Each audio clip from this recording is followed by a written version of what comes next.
Hi friends, இன்றைக்கி என்ன செய்யலான்னு பார்க்கலாங்களா? நான் வந்து ஒரு 100 கிராம் இருக்கும் துவரம் பருப்பு எடுத்து இந்த மாதிரி கழுவி ஊற வச்சுருக்கேன்.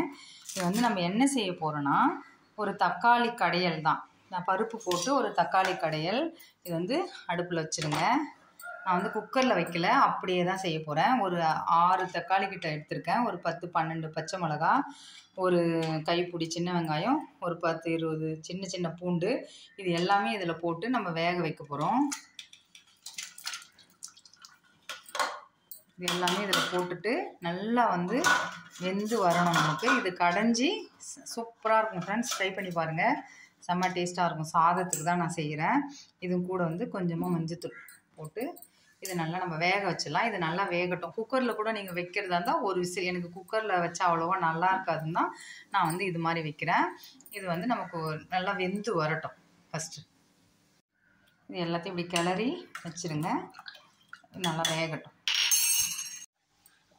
இங்கே பாருங்கள் ஃப்ரெண்ட்ஸ், எவ்வளோ அழகாக வெந்துடுச்சிங்களா? பருப்பு வெந்துடுச்சு.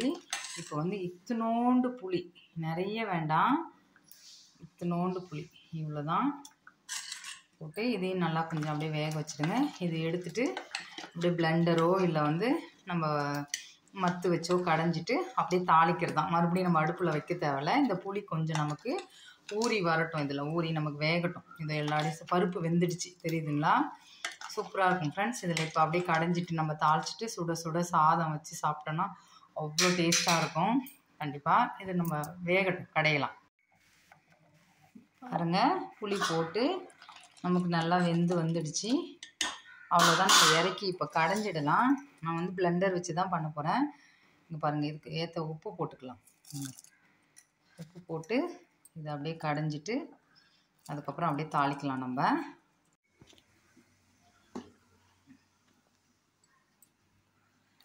இங்கே பாருங்கள்,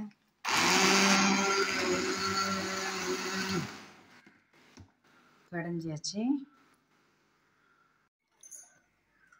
இங்கே பாருங்கள் ஃப்ரெண்ட்ஸ், இந்த அளவுக்கு நமக்கு வந்துடும். உப்பு எல்லாமே அப்படியே செக் பண்ணிக்கலாம். அவ்வளோதான். எந்த பதம் இருந்தால் தான் நல்லாயிருக்கும். நமக்கு திக்காகவும் இருக்கக்கூடாது, தண்ணியாகவும் இருக்கக்கூடாது. இப்போ தான் நல்லாயிருக்கும். இப்போ நம்ம ஒரு தாளிப்பு கொடுத்துக்கலாம் இதுக்கு. இங்கே பாருங்கள் ஃப்ரெண்ட்ஸ், எண்ணெய் ஊற்றி வச்சுருக்கேன். இப்போ வந்து இதில் கடுகு போட்டுக்கலாம், கொஞ்சம் ஜீரகம், ஒரு 4-5 பச்சை மிளகா, காஞ்ச மிளகா சாரி, அப்புறம் வந்து பெருங்காயம். நல்லாயிருக்கும் ஃப்ரெண்ட்ஸ், சூப்பராக இருக்கும். ட்ரை பண்ணி பாருங்கள். வரமிளகா வந்து நல்லா நமக்கு பொரிஞ்சு வரட்டும். கருவேப்பிலை, தொலியோடையே வந்து பூண்டு நான் தட்டி வச்சுருக்கேன், அது கொஞ்சம் போட்டுக்கோங்க. போட்டுட்டு இது நல்லா அப்படியே பொரியட்டும். ஒரு கொத்தமல்லி தழை கொஞ்சம், இது அவ்வளோதான். அப்படியே தாளித்து கொட்டிட்டு நீங்கள் இட்லி தோசைக்கும் சூப்பராக தான் இருக்கும். சாதத்துக்கு செம்ம டேஸ்ட்டாக இருக்கும். ஒரு உருளைக்கிழங்கு வறுவலோ இல்லை ஒரு வாழைக்காய் வறுவல், கருணக்கிழங்கு வறுவல், இல்லை வத்தல், அப்பளம், இந்த மாதிரி ஏதாவது ஒன்று போட்டுட்டு சாப்பிட்டு பாருங்கள், அவ்வளோ டேஸ்ட்டாக இருக்கும். பருப்பு தக்காளி கடையல். இது கிராமத்தில் வந்து சூப்பராக அம்மாலாம் வந்து டக்குன்னு தோட்டத்தில் போய் 2 தக்காளி பறிச்சிட்டு வந்து அப்படியே செய்வாங்க. அவ்வளோ டேஸ்ட்டாக இருக்கும். கண்டிப்பாக ட்ரை பண்ணி பாருங்கள். இது அவ்வளோதான், முடிஞ்சது. இதில் எடுத்து கொட்டிடலாம். செம்ம டேஸ்ட்டாக இருக்கும் ஃப்ரெண்ட்ஸ். சிம்பிளான ஒரு பருப்பு தக்காளி கடையல்.